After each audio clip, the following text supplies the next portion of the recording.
Ms. Petrie-Norris? Okay. Hi, Director Hilliard. Thank you for providing us with this data and giving us this content to dig into. Just a couple of questions as you were going through this presentation. First, on the staff levels. So I believe you said that the goal is to grow the teams, that you'll have 1,900 call center reps who provide technical assistance and 1,800 what I would call caseworkers, what you might call level 2 or something else. Did I understand that correctly? Right. Okay. Yes. Okay. What do you call those people? Caseworkers, level 2? What should we? There are employment program representatives that our professional staff that help on the complex specific queues. Got it. Okay. So our employment program representatives. When we last spoke at the end of July, there were 100 of those folks that were on the phones. Your goal is to grow to 1,800. Where are we right now? If you look on the chart, yeah. By the end of August, what's the total? On your chart, it 1661. I was just trying to add the 1661 is where we're at right now. Because on the chart But I'm looking at, that is total. On the chart I'm looking at, it's all blank. So it has UI claims support, April to June UI staff level 100, and then everything else, all the other boxes are blank. October transfers, right. Call centers is minus. Right. What I'm trying to portray is that we're going to be combining both of those call centers, call lines into one in October, so they'll all be together. And as such, with the skill-based routing and the addition of all the professional staff, what we're going to end up with is the 1,800 employment program reps that can really dig into those more complex claims. Great. I think, yeah. And so I'm just trying. Sorry, where are we today? So we had 100 on July 31st, and we're going to have 1,800. But how many do we have today? Right. Yeah. Let me just confer with Michelle. She has the numbers.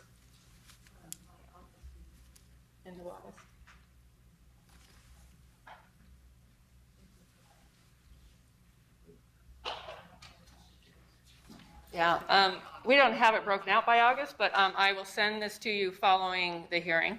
Okay, that would be helpful. I know that was a major area of focus in our last discussion. Okay, and then page 3, call center data. So right now we're answering 40% of calls. So what happens to these other calls?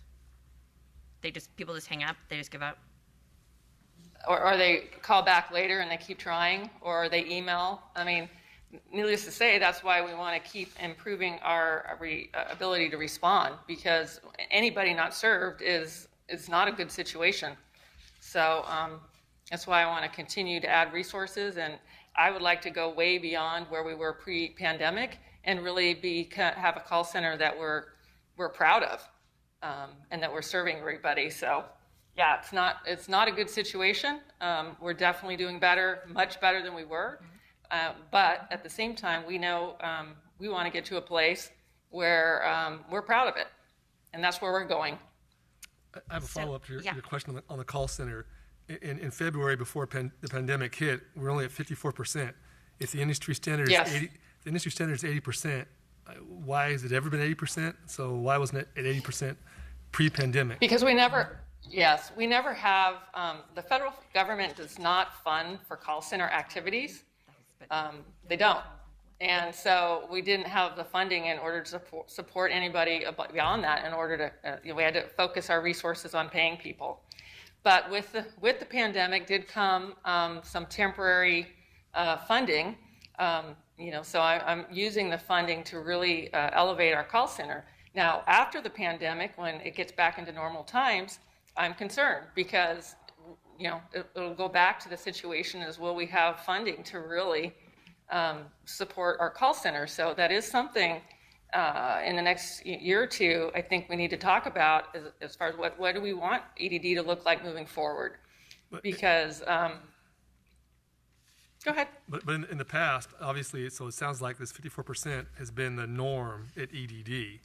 So I guess my question is, in the past, has EDD leadership ever put in for BCPs to get additional personnel?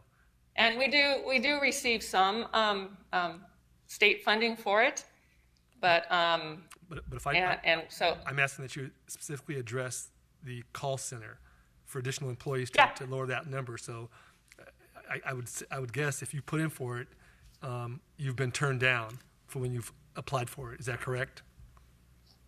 Well, partially. I mean, we do receive funding from the state that supplement in order for us to answer calls, because prior to that, we were answering at a much lower level until the last few years when the state stepped in to help support this program that is terribly underfunded at the national level.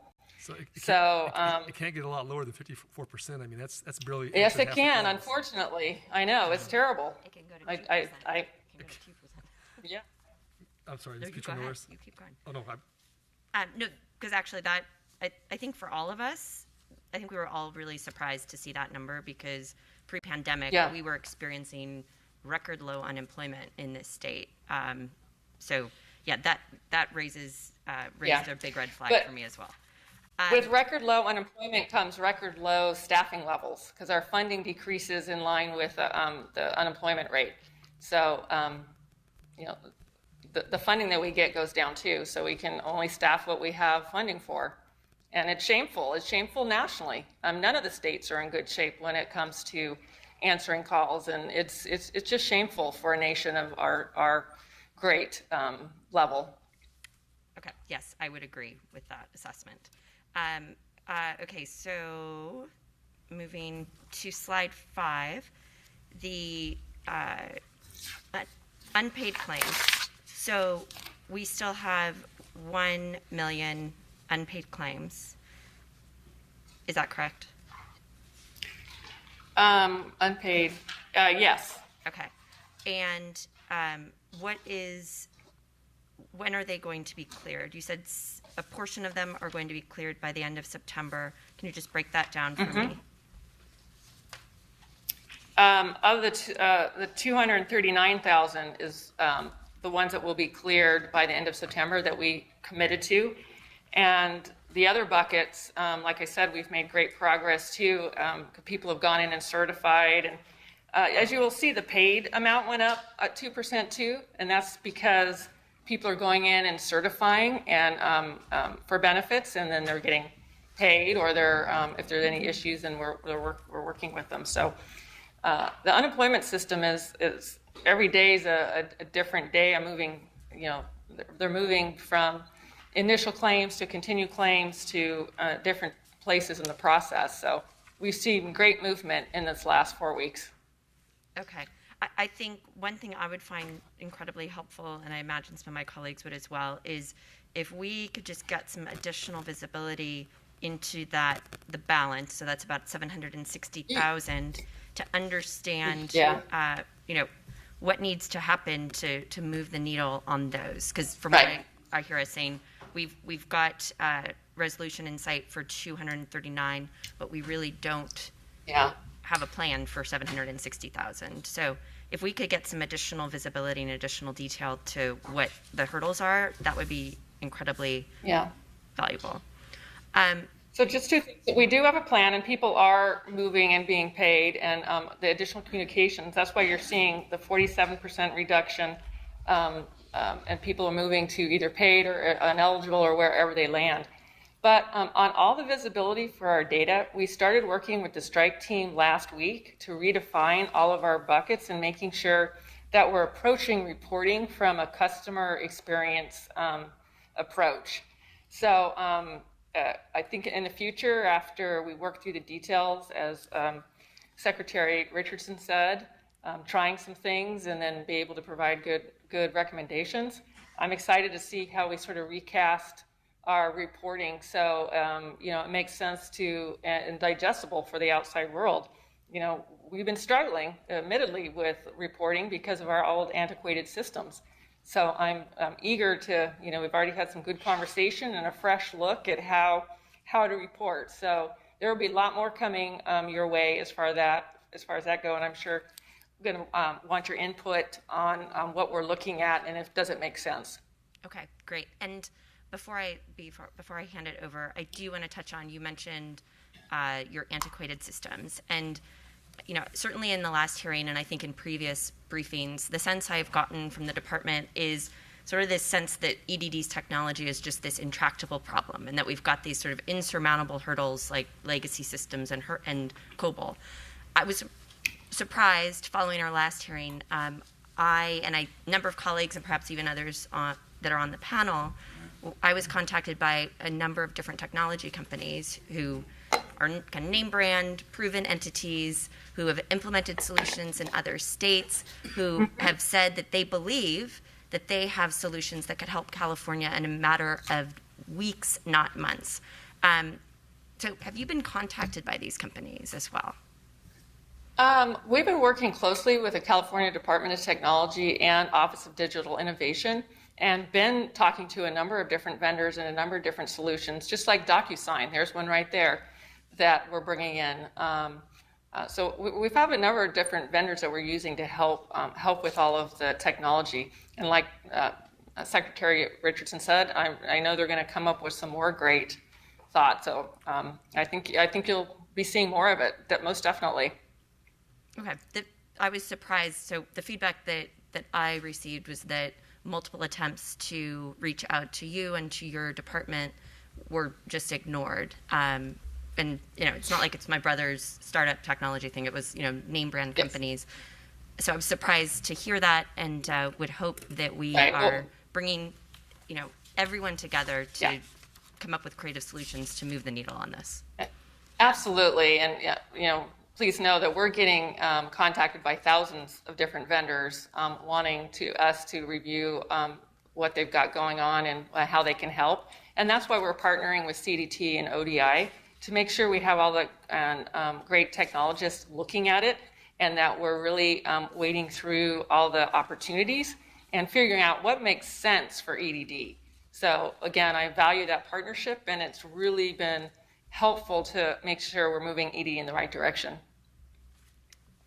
Great. And then just lastly, I thought that the LAO's sort of 3 very simple recommendations were spot on. Are you supportive of those? Yes, I have no concerns. I thought that sounded good. We can easily catalog. We have it pretty much cataloged. We'll be able to provide that. The metrics that are talked about was fine, and certainly the short-term wins that can be done. I think that will come out as working with the strike team. We've already done a number of things that would help short-term, that low impact or high impact with low effort. So I welcome additional ideas. So again, that's in working with the strike team, I think more of that's going to come out. So I think it's terrific.